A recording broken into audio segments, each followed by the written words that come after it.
Hey, what's going on, young folks? It's the kid, Jared Sanders. Y'all probably call me Minister Jared or something like that. In any event, I got a couple questions for y'all. Who do y'all talk to when it's time for y'all to have that birds and bees conversation?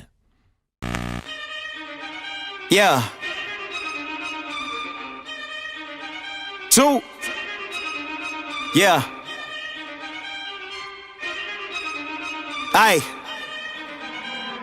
Got over money. I'm jacking the beat, you calling the cops. The yapping is cheap, I call you the ops. The rapping is hating, it's all cause of pop. You get a leak for the ball, get a drop. Feel like I'm wrong when I double it back, cause I'm making it harder to catch that. But I covered the ticket, I call you to visit. You tipping and hit up the cash app. Baby girl, been around for it, yeah. In the old days, I was stuck in old ways. Never really trying to flip the old page. Young man tripping at an old age. Thinking I was flicking, had a low wage. Led the bro days, then a slow praise. Thinking it'd be different, it was gon' change. Then it really didn't, it's a cold game. Yeah, ayy. All I really wanted was the money in the pocket. Got over money, but the money ain't a topic. Like Bill Doe and the money gotta stop it. Kid need food and the whip need juice. I'ma get these views when I'm funny with the profit. Don't trust it, I ain't running with an object. Don't clutch it, I don't want it when it's toxic. I don't got time for the fam, thinking I'ma have a letdown. I'ma step up before I ever gotta step down. Gotta bless God and he order my steps now. Prayer closet, when you wanna see me with the head down. HID on the checks now,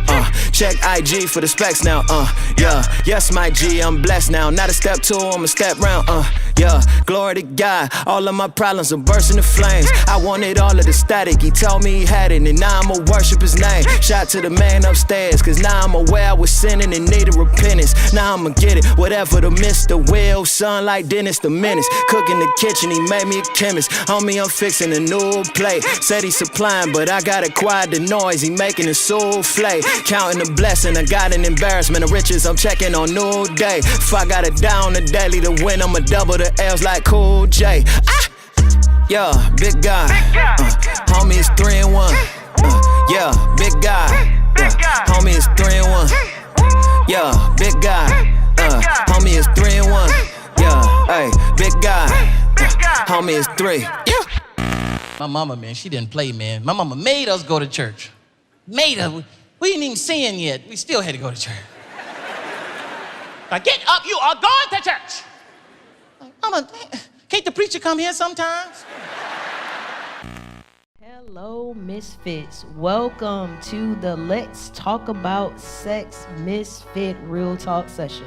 Thank y'all for joining in. We are going to sit on this panel today, and we're going to have these conversations that y'all are afraid to have with your parents, or just don't know how to start them, or just uncomfortable. We're going to talk about sex. We're going to talk about relationships. We're going to talk about a whole lot of stuff that y'all probably have been having questions about, and it's going to be amazing. I have Jared with me today. He going to help me facilitate this thing. We're going to have a good time. We got some kids back here that's going to help us talk about it and get through it. So we're going to go through. Everybody going to introduce themselves, and we're going to jump right into it, all right? I'm Christian, and I'm 16. I'm Maya, and I'm 17. I'm Jalen, and I'm 18. I'm Aaliyah, and I'm 17. I'm Nick, and I'm 16. I'm Jared, and I'm 30 plus 5.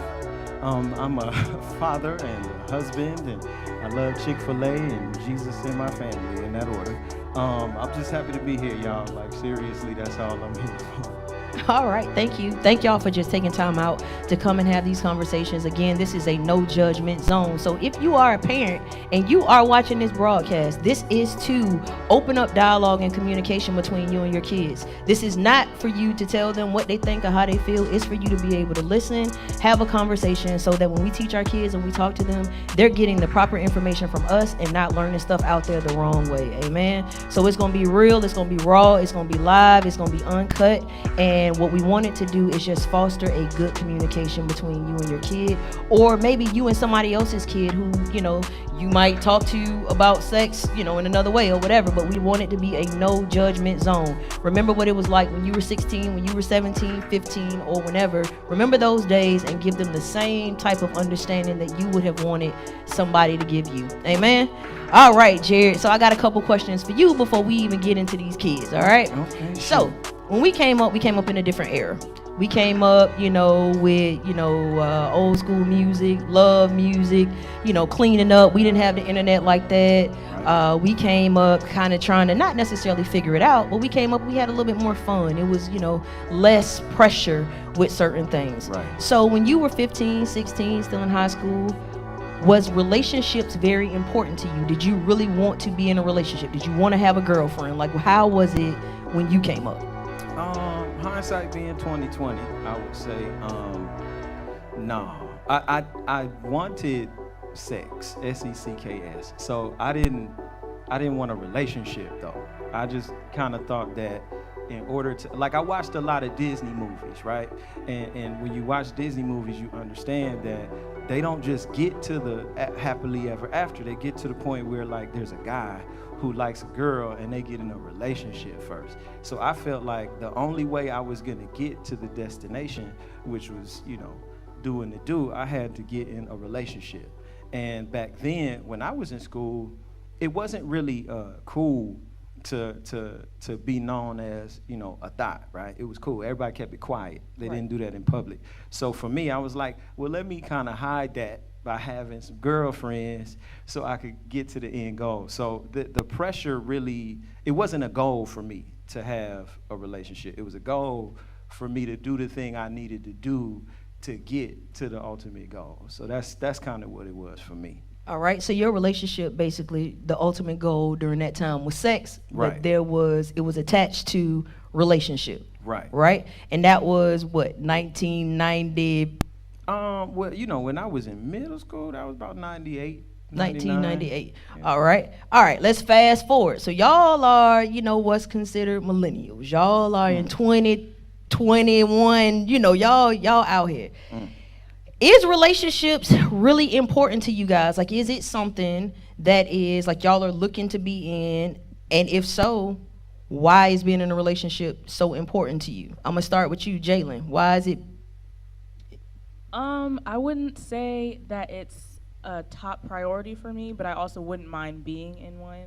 And I guess that's just because it's always nice to have somebody else who's not just some of your friends that you can't really talk to, but having that one person that you can always go to, like, no matter what. I guess it's just the thought of having that is nice for me, so I wouldn't mind being in one. Oh, okay. What about you, Nicholas? I got to get a fella in here. Well, to bounce off what Jalen said, it's more of having a companion, because we're in high school, we're going through, we don't want to be through it alone, and we may not be alone, but we want to have that one person, like she said, that we can just kind of talk to, flirt with, just have a good time with for the most part. Okay, that's what's up. I see you look curious to say something, Christian. Go ahead. So nobody really looks for a long-term relationship in high school. They just want a special somebody other than their parents to get love and attention from. Oh, okay. So that's a nice alley-oop. So when we say love and attention, I like to ask this question. When you find yourself curious about a relationship, and I'll ask this open to everybody, what kind of attention are y'all looking for? Is it just like a text buddy? Is it somebody to hang out with? Like, what are y'all looking for when you say love and attention? So love would mean somebody who's always there for you, caring for you. Attention, somebody who would, show you what you want. Okay. So what do you want? I mean, I think you can get love and attention from a friend, a parent. You can get love and attention from anybody. It's just different when you're in a relationship. Okay. So are relationships like relationships between boyfriend, girlfriend relationships, are those important to y'all? Like, is it very important for y'all to have one while you in high school? I wouldn't say it's very important. I would say it's not a need. It's more of a want. It's like candy, basically. It's like, oh my goodness, you see it. Like, my favorite candy, for instance, is peanut M&Ms. If I see some peanut M&Ms in the store, I want them peanut M&Ms. I feel that. If I can't get them, I'm gonna be blown for a little bit, but it's not gonna change my life. But you do want it. Okay. Yeah. Go ahead.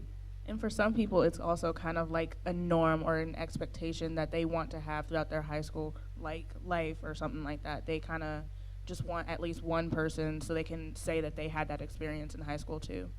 Okay. Go ahead.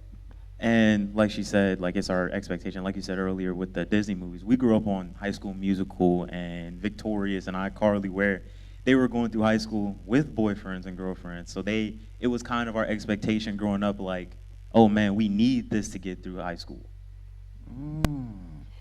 In it being an expectation or in it being something that you guys want to do, as Jared stated, that when he was in a relationship, the end goal was sex. When you guys consider being in a relationship, even based off the shows that you watched, is the purpose behind the relationship, is the end goal sex? Is sex important in the relationship? Nicholas? No, I wouldn't say that the end goal, as you said, would be sex. No, it would just be companionship, basically. Like, we just want that companionship. We want to feel loved, as Christian said. We want to feel that attention. We don't want to just, well, me personally, I'm not going to speak for everybody else, but I don't want to just have sex. That's not all I want to have in a relationship. Like, yes, it'd be a plus, but no, that's not all I want to have. Okay, well, how about you, Maya? How about it? I don't think it's a necessity. I think that should be time you're spending to get to know each other. Getting to know each other. Get to We know got each some other. old wholesome kids over Okay, here. they good babies. Amen. All right. So let me see. Let me see. Am I hearing that sex is not the end goal, but it is something that's taken into consideration when you enter into a relationship? Do you take it into consideration? Nicholas, you're shaking your head. Yes, you do. So tell me what that looks like, taking sex into a consideration. So taking it into consideration doesn't mean always acting on what you're thinking about. So let's say like you think about like, oh my goodness, this is my girlfriend. We've been dating for a long time. Let's have sex. No, it's like oh my goodness, I want this. I'm feeling that kind of way. Maybe talk about it with your other, like your companion or whatever, and not really act on it because again, that's not the right way to go about it. But sometimes that's just how you feeling in the moment. Okay, what about you, Christian? I see you look anxious. I think sex happens naturally. I think the point of the relationship is for you guys to uplift each other to reach a goal. And okay, so the goal in that context, just to kind of flesh that out, what's the goal, in your opinion? For you two to be happy. Okay, so happiness being the goal. We in relationships to be happy, right? Yeah. Okay, so that's a good question, and the reason why I asked that is because being that these relationships are engaged, as Christian said, to be happy, where in the list of priorities would you rank sex when it comes to a relationship? Where would you have it? Is it the top? Is it the bottom? Like, what are some things that are more important in a relationship? So I kind of want to flesh that out. I'm going to ask Maya. I think it would be last. I think getting to know that person and having a bond and stuff comes first. Okay. What about you, Christian? Yeah, I have to agree with that. Having creating the bond would probably be the top.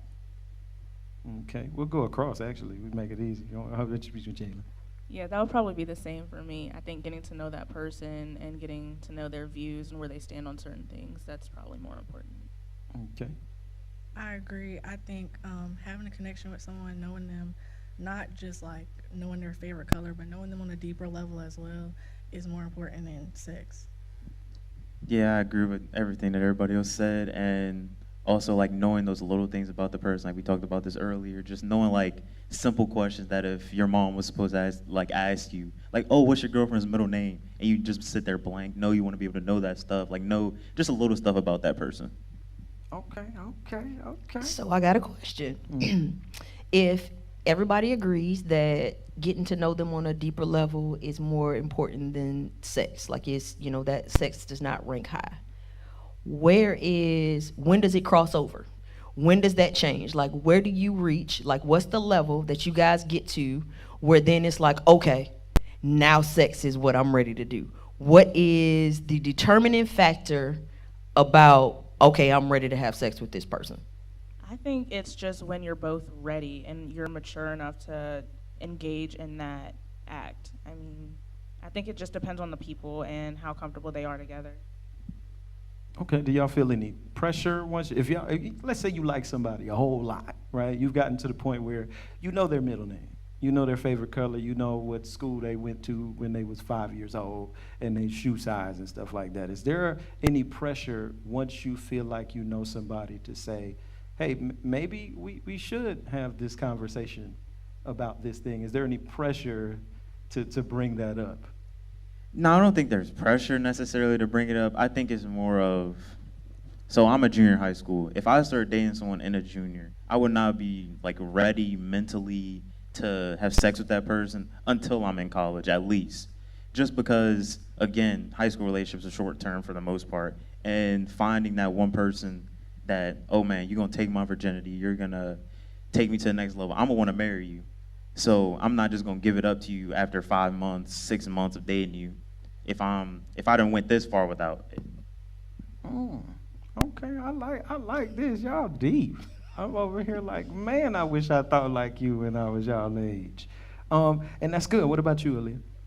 I don't think like conversations and things like that are planned. I think it just happens naturally. Like maybe you guys are talking about something else or doing something else, and it just flows into that topic or that happens. Oh, So it's just so it's organic. Okay. So with it being organic, when it comes up in your conversations in your relationships, right? Do you feel that it is easy to discuss the decision that you're about to make with your parents? Like, how do you bring that up to your parents? If you're in a relationship, y'all done had the conversation, because I'm pretty sure you and your significant other, y'all done talked about it already, right? When it's time to discuss it with your parents or even just bring it up, is that an easy conversation to have? Or do you avoid even bringing your parents into the decision at all? Aaliyah.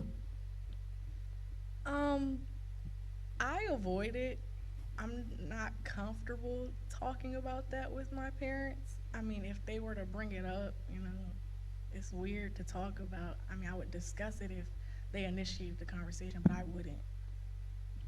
You wouldn't bring. oh, Oh. oh no, that no. I'm gonna keep it real because I'm not far off from that. I mean, my first conversation about the sex, like it kind of became something we stumbled upon. Like it was so for me, I can already relate to y'all in that regard, talking about how difficult it is. But what do you guys think that it's important when it comes to your parents obviously being experienced in that regard?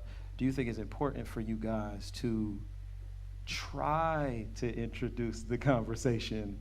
Like if you, let's say you like somebody a lot, like they know that they didn't seen your parents, they didn't been around your house, y'all done had dinner at some point. It's like, okay, because I know my mom would be thinking it. So do you think it's a time where you would bring that up to your folks?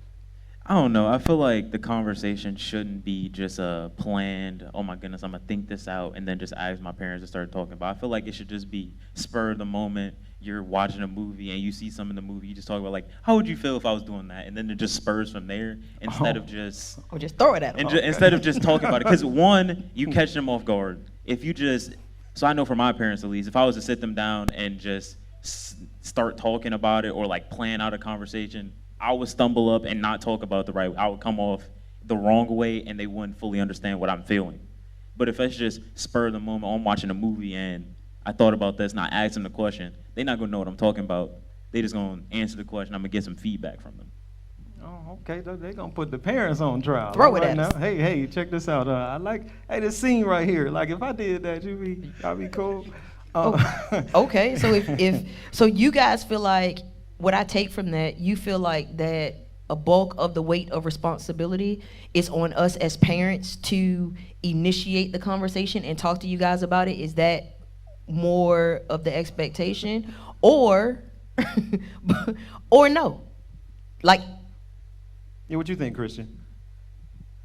I feel like, yeah, it's mostly on the responsibility of the parents, because if the parent doesn't want the child to have the same consequences that the parent might have faced, then they would talk to them instead of just leaving them be. Okay. all right, Okay. give a warning. Okay, there it is. I mean, I don't personally do this, but I think it's on both.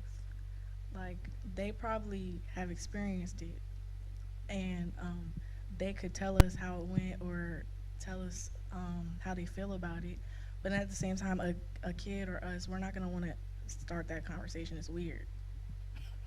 Sweet. Okay. So yeah, I see we got two sides, right? So there's the expectation that the parents will initiate, and then there's also the expectation that, well maybe we got to be okay trying to have the conversation as well, right? So is there a happy medium that could be had? Cause I'm be honest, I don't know too many parents that's about to, I don't know a lot of parents that are just gonna be like, y'all having sex? Yeah, let's talk about it. And then I feel like a lot of kids ain't gonna be like, so mom, this position in this movie, like, is it, like it's hard for me to see that. So what's a happy medium? Is it like do you catch them by surprise, right? It's like that scene right there, that one. Can we do that? I don't know. I think Is it that depends on like your parents. First of all, like your relationship with your parents. Like if you and your parents have a joking relationship and y'all joke about everything, make it a joke. Like, oh my goodness, this is a funny scene, as you said with that. But if your parents are super serious, then you kind of got to ease them into it, not really just go straight to the point. You got to make it a serious conversation. So I don't know. So that's a caveat. See, now I get to ask Nikki, right? I get to be like, okay, so what would be the appropriate way to address the conversation? Let's say if your child is, hey, I'm kind of curious about it. What would you find to be the most comfortable way? So for me, because I am very straightforward, and I think that this is something that we don't talk about enough, which is why it's weird, which is why it's uncomfortable to talk about, because in the church, just period, we don't address sex enough. So I feel like, for me, just the blunt, get it out the way, because I think the initiation of it is the most uncomfortable part. But once we start talking, I think it becomes more comfortable, in addition to, as a parent, remembering that I was 16 once. I've been here, I've done this already. So not coming at my kids in a way of, don't, you better, and no. Hey, I remember being here. I remember what it felt like. I remember what we did. So just, there has to be a starting point. So figuring out who your kids are, what their personality is, and doing a starting point, even if it's uncomfortable. And even if it's a take all the judgment off the table, take everything off. This is an open zone to talk about it. Hey, are you thinking about sex? You are. What are your thoughts about it? How do you feel about it? What is triggering these things? Are you watching something that's triggering it? Are you, because you're in a relationship, like having a in-depth conversation, but in the conversation, having a stopping point? Because what happens is, if we start talking about it from a parental standpoint and we start getting inundated with a lot of information, we get flustered and can't really answer. So if my kids start telling me, yeah, I'm thinking about it, as a matter of fact, on the bus I did it, I'm like, whoa, what happened? And so we have to know as parents how to remove the emotion out of it and really deal with the issue, so that we can convey correctly, where I'm not judging them, but I'm letting them know, all right, I know how you feel, I went through this, but this is why I don't want you to do it, or this is why we have to keep having these conversations. And if we end it at a stopping point, but leave it open for discussion, then we got to come back around to it. I want my kids to, even when they're about to make the decision, to still hear my voice and to know, all right, let me still talk to my mom about it. Like, let me talk, because it's not uncomfortable anymore, because it's been an ongoing conversation. Right. Okay. Well, have you guys ever felt like that kind of candid introduction to the conversation would be difficult to have based upon the relationship that you have with your folks? Well, like maybe they're stricter than others, right? Like maybe they're not gonna have. Well, I'm an anxious person, period. So like I'm gonna be anxious about the conversation either way. So I'd rather you just start asking me the questions and just look me dead in the face and be like, you better answer, instead of just not really starting the conversation. So like if you just start it and then I have to answer and then I get comfortable in the conversation, that would be better for me than. What about you, Maya? Because you're pretty quiet, you're pretty reserved. So would you prefer your parents to be really, really candid and just jump in there? Or do you need, like, no, take me out to eat first. Like, take me shopping first before we had this conversation. Like, give me a girl's day. Like, how would you prefer your parents to initiate this conversation with you? I don't want them to just go into it. I want them to, ease into it. Oh yeah, easing into the conversation. Because I don't have kids at this age yet, so I'm kind of learning. I'm just learning right now. I'm like, oh, okay, so when they get about the, Okay, yeah, then we gonna have a conversation. So take out girl day. Oh, where you get your nails done? Let's go ahead. then Now have we the can talk. And I think it's a difference too. Or do you guys feel it's a difference between the conversation from parent to son and parent to daughter? All right, so my girl's like, yes, it's a difference. Tell me, Aaliyah, what you think the difference is. I feel like it's like parents are more strict with girls sometimes, but everyone's more strict with girls. That's just how everything is. Like, girls are not, it's like we're not supposed to be doing stuff like that, but if a guy does, it's okay. I think that's just mainly because girls get more attached than a guy would normally. That's kind of how parents would see it, as us getting more attached to the guy, and then all these issues come out of that. That's probably why they're more strict on us. Let me ask Christian, is the conversation, so obviously your mom's bringing up you, so is it a conversation that when it comes to the topic of sex, is it awkward for you to have like your mom introduce the conversation as opposed to your dad? Like, is it more difficult to respond depending upon who's delivering the message? Not really, because they're kind of like the same person. They try and find humor into it. They try and make it funny. But I think a parent should understand first before they try to be understood. Okay, listen to understand instead of just talking to be understood. I get that. So now that we've gotten to the point where it sounds like sex is in the far future for these children on the stage, right? But no, I'm just joking. But since it seems like that is not the highest on the list of priorities, do you guys believe that that there is a goal to be abstinent? Is abstinence a goal? Like, until you're married? Like, have you ever thought like, hey, well, I mean, obviously I ain't gonna do this in high school because I want to get to know them. Because you get past college and then be cool with having not had sex. Is that something that seems attainable? I think biblically, yes, it's supposed to be like attainable, but then I think there's a double standard when it comes to parents talking about with their kids, because again, parents may not have been abstinent when they were growing up, but they want us to be. So I feel like they should be like, yes, you should try and tell us like, do what I say, not what I do, but at the same time, you didn't do it, so why is it such a big deal if I don't? Okay, so y'all, you prefer them keep the same energy, is what you're saying. It's like, hey, you was out here, you need to be cool with me being out here in the event that I'm out here. Okay, so the issue with I get it, because I think at 15, 16, that probably was my view. For real. Until you have a kid, then it's like, whoa, pump your brakes. Nope, that ain't my view no more. I changed my mind. So what if, coming from the standpoint of, because I do feel like abstinence is attainable, I feel like it's hard. I don't feel like it's something that's easy that you just, you can just do, especially with all the stuff that you guys go through. But from a coming from like a parental standpoint, it's more of not that we don't, or parents don't want you to do it because, whatever. It is, we did it, so it's almost like we know what comes with it. You know what I mean? And and I think I can speak for all the parents represented up here and, and on our screens. We want better for our kids than we had.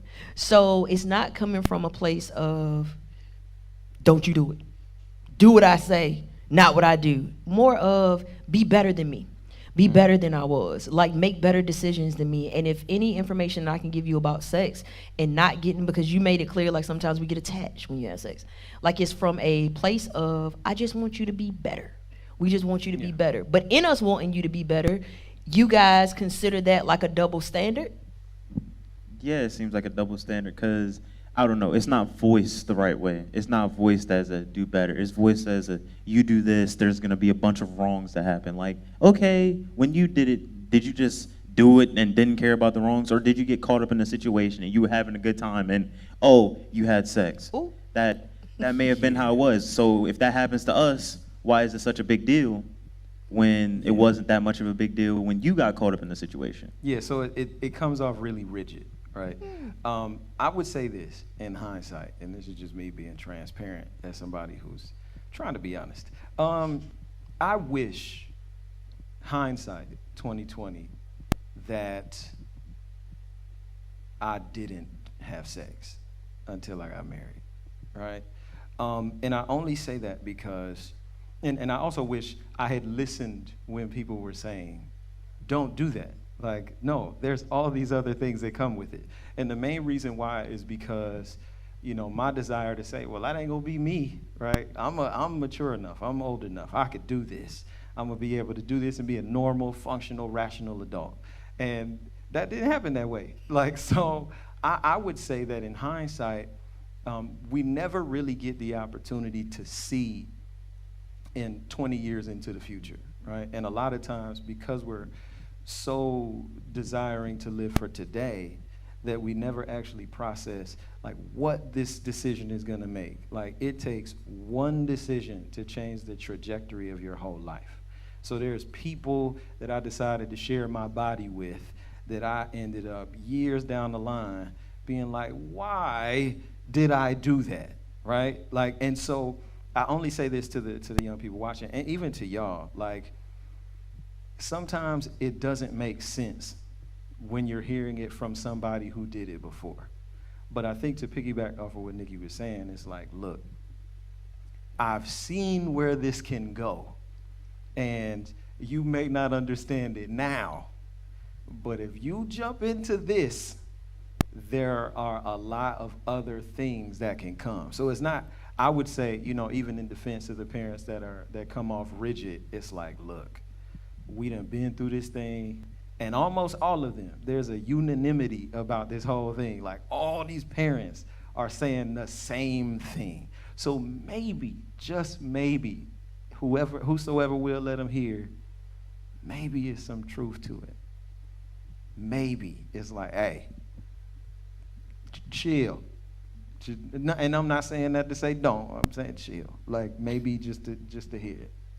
I mean, I feel like you guys can tell us, like, don't do that, I know it comes with it, but we're also not going to truly understand until we're in that position. True. It's like if a little kid touches a hot stove and you tell them over and over again, don't do it.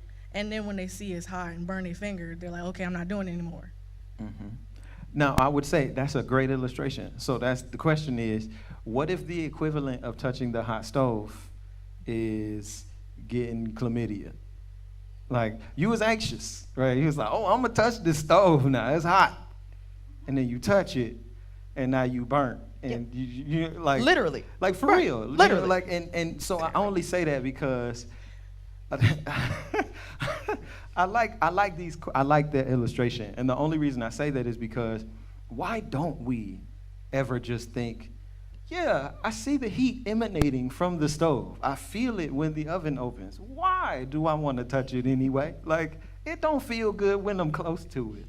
But I just be wanting to know. I ain't judging nobody. And I can only say that in my experience, every time my mama said, that's hot, and I said, well, how am I supposed to know if I don't, get burnt? And then I got burnt, and I ain't like it. And then I came back to my mama and said, Mama, that burnt. So I just be wondering, what is it about the personal experience aspect of sex that causes us to want to disregard that wisdom? So I think it's more so us wanting to have like the free will and the choice to do that ourselves, and then having the ability to learn from it and grow from that. I guess you can say mistake or that decision. I think we just want the chance to learn. Word. Okay. What do I see? I see Nicholas. He like, wait a minute. I also think because social media advertises it everywhere. It doesn't matter where we go, what we look at, sex is advertised everywhere. Like, even at a young age, you see it on TV, you see it on your phone, like, especially because kids are getting like stuff earlier and earlier now. You get on TikTok, oh my goodness, what are you seeing? Oh, this girl shaking the booty on the screen. Oh my goodness, that you immediately start to think as a young man, like, okay, I like the way that look. Like, that's how you start to think. So it's literally advertised everywhere. So when we're growing up, we're like, well, I mean, our parents may have said not to do this, but it looked really good to do. So, word. Yeah, that's good. That's really good. So you're basically, again, being inundated with so many things that are sexually provocative. So it's almost like second nature to think that this is the way that it's supposed to be, regardless of what you're being told by your parents, or regardless of how we try to share, or not just your parents, just period, somebody who's in a place of authority that's trying to keep you from getting into this thing. So with that being said, and this will be kind of like our last question that we kind of address at the moment, if for some reason, and just be real candid, if there is a parent, if as your parents we say, because you said you like the freedom of just free will, just give me the opportunity to make the choice, right? So if as a parent we give you free will and we say, yep, if sex is what you want to do, then you go ahead and do it. If that's what you want to do, go for it. I'm gonna put you on birth control, or I'm gonna give you these condoms. If that's what you want to do, go ahead and do it. Do you feel like that's okay? Before you answer though, do you feel like that's how it's supposed to be? Because the flip side of the coin is, if I say, hey, go ahead, play on 95. Go right out there. Put this helmet on 95. Put these knee pads on 95. Get out there on 95 North between about 7 and 8, with the traffic. Get out there and go play in it. You got freedom. You got freedom. You got free will. You got freedom of choice. That's cool. That's what you want. So I mean, if you have kept that same energy, so me, I grew up in church. So if you kept that same free will energy while I'm still in church, while I'm still getting fed with the word, I'm not going to want to do it, because I'm going to know, okay, they're giving me free will, but I know this ain't right. I know this ain't how I'm supposed to go. So that restriction is going to bring out the rebellion in my flesh. I'm like, man, I don't care what they say. I want to do it anyway. Like, that's kind of how we think. Who else? I need a girl. Give me a girl's perspective real quick. All right? Go on, tell me, Jalen. Because you're the one that said you want a free will.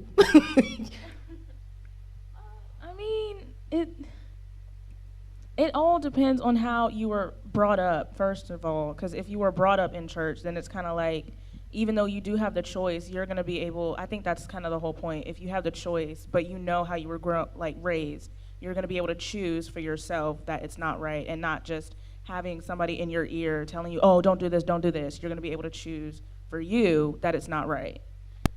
Okay. Because, I think even in fairness, like, between you and I think, like, we don't talk about sex a lot in church. Sex is very taboo in church. It's very much husband, wife, children, don't mention it, or you're in sin, right? Like, and so, like, I've always wondered, and this is a great conversation point, I've always wondered if sex conversation was more normalized between parents and children, if it would rise up this desire in children to say, well, that's my choice, right? Like, so if it was like, hey, guys, look, from teenage, adolescent, even early teenagers, it's like, look, guys, okay, so this is what can come from sex.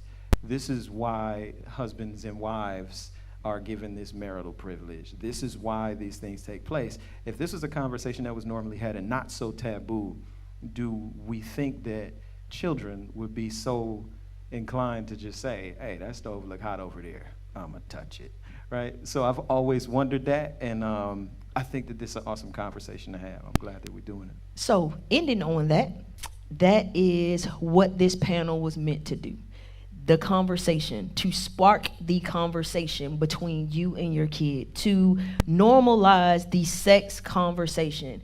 It is, after you have watched this with your child or, without your child, what we want to happen is for you to go and address these things. We have, we got 5 kids up here, limited amount of kids. This is a handful of kids out of who's watching, and they're expressing their opinion. It's me and Jared up here talking, but you have your own kid, and what we want you to do is take everything that we've discussed, not only beat your kids up or try to make them talk, but make it normal to talk about it. Even if you start just talking about your experiences, how it started for you, some of the things that you learned about it, and don't just tell them all the bad stuff, because for real, Sex is not all bad. So be honest when you're talking to them. Be honest with the dialogue. Let them know the pros and the cons and keep it an ongoing conversation. And that's what we want out of this whole segment. We want you guys to be able to discuss this with your kids. That way they're getting the right information from the right type of people. Now, this was just part one. This part was just to start it, kick it off, trigger it for you, get it going. Now, our next part that we're really going to dive into all those other questions: oral sex, masturbation, pornography, all of those words. Don't say it, oops, I can't believe it. Yep, we're going to go into that in part two. But what we're hoping is by the time you see part two, you've already opened up a great dialogue with your kids from part one. We love y'all. We thank y'all for coming out and watching this and getting something from it. Please tune back in so we can see part two, because we really, really going to jump into it. We'll have the same dialogue, the same people on the panel. It's going to be amazing. Shout out to all of you guys for watching. We love y'all. Misfit movement in full effect.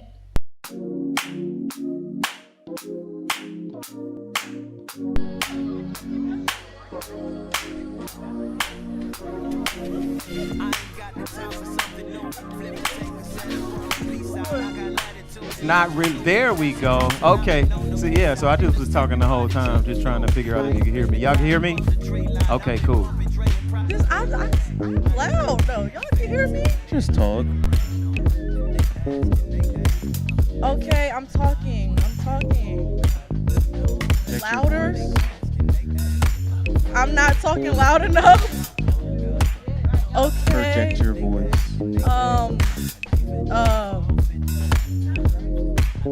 Am I good or no? Hi. I don't know what else to say, so. Okay. Hi. I woke up and then I rushed out the house. Me? Talk, Jared. Can y'all hear me? Yo. Can you hear me? Yeah. They can? You can't hear me? They can hear me? Okay. Okay, cool. What about me? Can you hear me? Can you hear me? Can you hear me? Can you hear me? Can you hear me? Can you hear me? I said a hip, hop, a hip to the hibbit. Nope. And the reason we waited.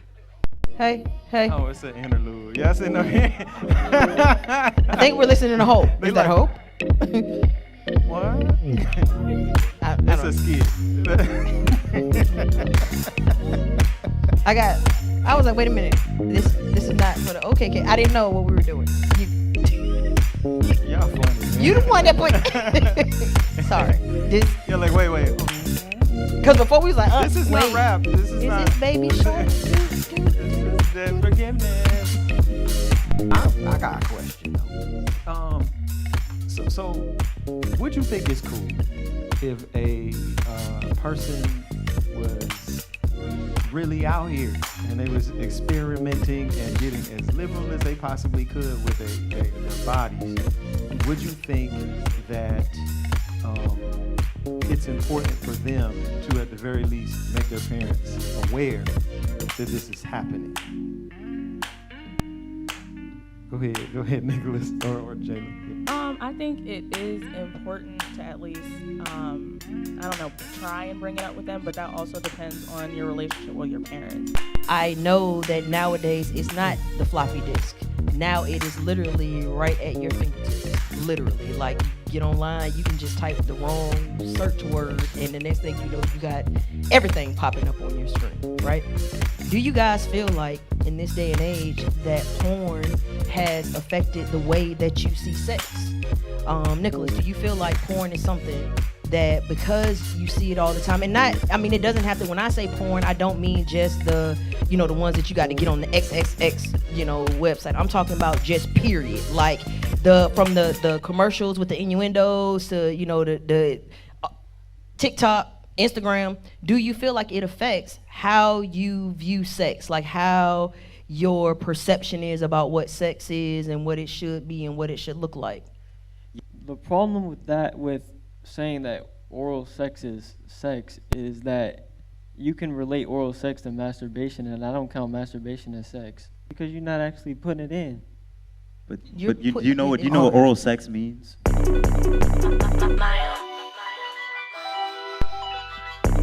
The best part of the process,